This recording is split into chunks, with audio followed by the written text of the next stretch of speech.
Hey everyone, today we're going to learn about rules for rounding, and specifically rules for rounding when we're either adding and subtracting or multiplying and dividing. The rules are different for each of these situations. The rules for adding and subtracting actually have nothing to do with significant figures, so we're going to ignore significant figures for a minute here. The rules for multiplication and division do have to do with significant figures. So even though this is in the significant figures section, this first part is actually not going to deal with significant figures. So when we have measurements and we are adding them together and we want to round them correctly, we need to round the answer to the least number of decimal places. And when I say least number of decimal places, I mean the number of decimal places that is the smallest between these two numbers that we're adding together. So if we look at this first number, 1.457, that has 3 decimal places. 83.2 has just 1 decimal place. So we will need to round our answer to 1 decimal place. So what I would do is just type the whole thing into your calculator. You could obviously do this in your head, but might as well use a calculator since we can. So we're gonna get 84.657 at first, but then we need to round to the least number of decimal places. So we need to round to 1 decimal place. So we've got 84.6. To round correctly, we need to look at the number after the 6. The 6 has a 5 after it, and for us, anything 5 and above will cause us to round the number up. So instead of 84.6, we're gonna round this to 84.7. So now it is rounded correctly. It just has 1 number after the decimal point. Another example, subtraction is the same thing as addition. So in this example, this first number has 4 numbers after the decimal place, and this one has 6 numbers after the decimal place. So again, I'm just gonna put this in my calculator to make sure I don't make any mistakes. So 0.0367 minus 0.004322. So I will initially get 0.032378.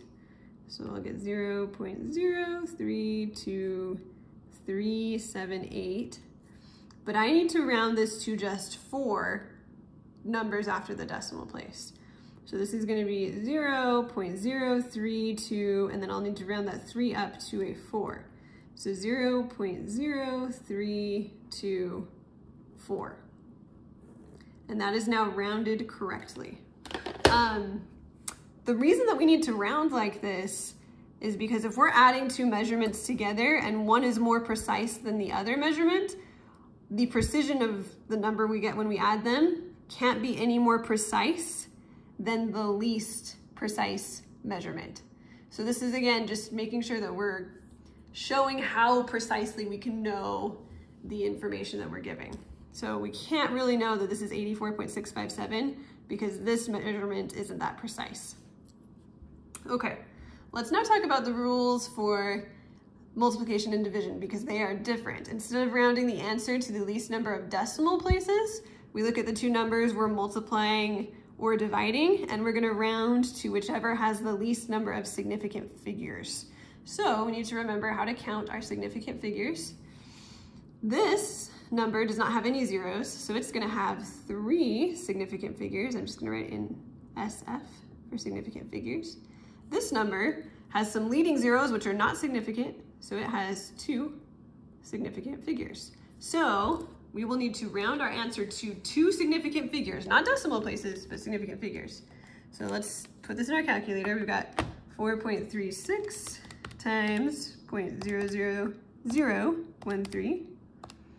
And it actually gave me scientific notation, so 5.668 times 10 to the negative 4th.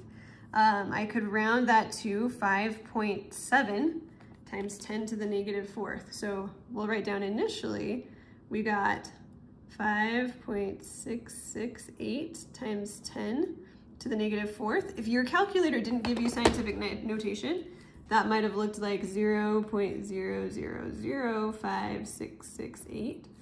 Either way, we need to round this to 5.7 times 10 to the negative 4th, or we could also write it as 0 0.00057.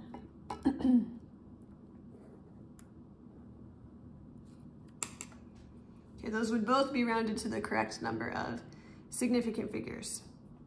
Division is the same way. So this number right here actually has 5 significant figures. These trailing zeros are significant because there is a decimal place. So those were actually measured or estimated. So this is 5 significant figures. And then this one, these leading zeros are not significant, but these 3 numbers, including this 0, are. So this is 3 significant figures. So we get to round our answer to 3 significant figures. So we'll do 12.3 divided by, okay, we got 534.78. So that's our initial number, 534.7826087. We need to round it to just 3 significant figures, which would be 535.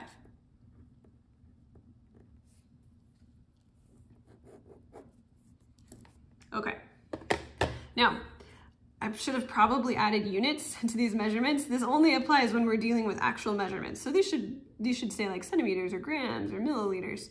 That's when we care about significant figures. The rest of this is just some more examples of applying these rules. So we'll go through these together. Here we have some addition. So we need to remember with addition, we round to the least number of decimal places. So we've got 4, 3, and 2 decimal places. So I'm gonna add these together, but I'm gonna realize that I need to round to 2 decimal places in the end. So 13.3843 plus 1.012 plus 3.22. That gives me 17.6163. But I need to round to 2 decimal places, so that would be 17.62 grams, because I need to round the 1 up because there's a 6 after it. Okay, our next problem is multiplication. So this time we're gonna round to the least number of significant figures. This number has 4 significant figures. This number has 2 significant figures. So let's put them in the calculator again.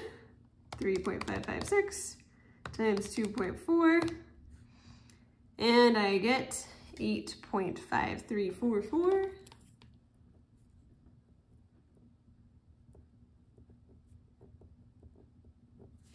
And I need to round to just 2 significant figures, so it needs to be 8.5. This would actually be centimeters squared. So 8.5 centimeters squared. And it's centimeters squared because I'm multiplying centimeters times centimeters. And this is 2 significant figures. Okay, we're dividing this time. So with dividing, again, we need to round to the least number of significant figures. This number has 3 trailing zeros. There's no decimal point, so there's actually only 1 significant figure here. And there are 2 significant figures here. So if we do 5,000 divided by 24, we get 208. Now this is a little bit tricky because we need to round this to 1 significant figure. So if we have 208.3 repeating, how do I round that to just 1 significant figure? So the answer would be to like round off this 0 and 8. So I can actually just make this 200.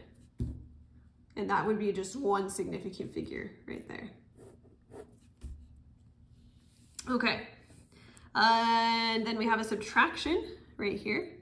So 12 minus 0.000045. Now with subtraction, we're rounding to the lowest number of decimal points, or numbers after the decimal point.